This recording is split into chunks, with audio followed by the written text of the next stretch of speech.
Hello mga lagan, chill ride na punta karon. Relax nga biyahe padong Simala. Lindot nga hangin, mga view, ug ang kalinaw nga makit-an nato sa dalan. Risko kayong hangin, tan-awan ng mga bukid, grabe kanindot sa buntag. Murarag therapy ang ride ani.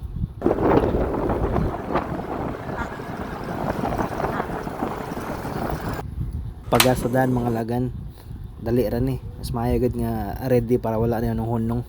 Okay na, let's go. Lahos ta.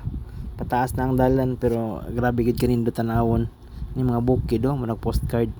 Presko, hilom ug maka-relax. Usahay mao gid ang rason nga ganahan jud ko mag-ride, makawala sa stress, makapahuway sa nahona. Stop sa takadayot, tan-aw sa view, pahuway gamay, naay mangagi pero dire chill ra.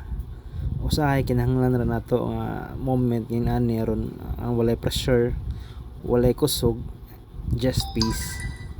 Tanawan ang mga clouds, murag windot kayo, perfect kayo para mag-reflect. Kay mga lagan, diretso na tapadong sa taas. Medyo init ng panahon pero laban lang. Daghan na pod kayong motor sa dalan parehas nato. Nangita pod og kalinaw. Finally, naana ta sa Simala. Daghan kayong tao karon. Init pero lively kayo. Pagsaka sa ibabaw, naisimbahan. Daghan na nagkuto kandila, nagampog, naglinya pa dong ni Mama Mary.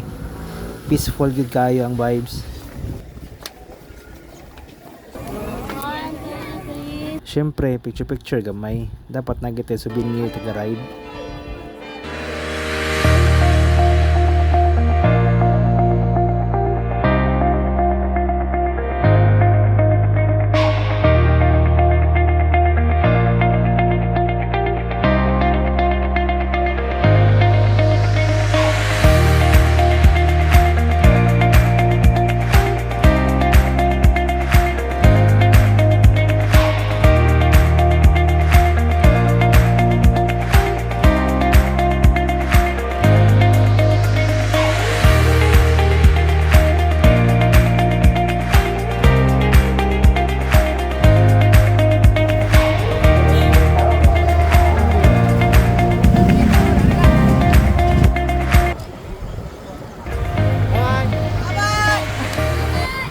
Uli na ta mga lagan.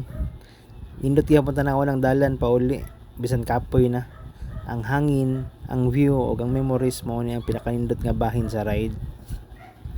Salamat kayo mga lagan sa pagkuyog. Till next ride. Stay safe sa dalan. Bye-bye.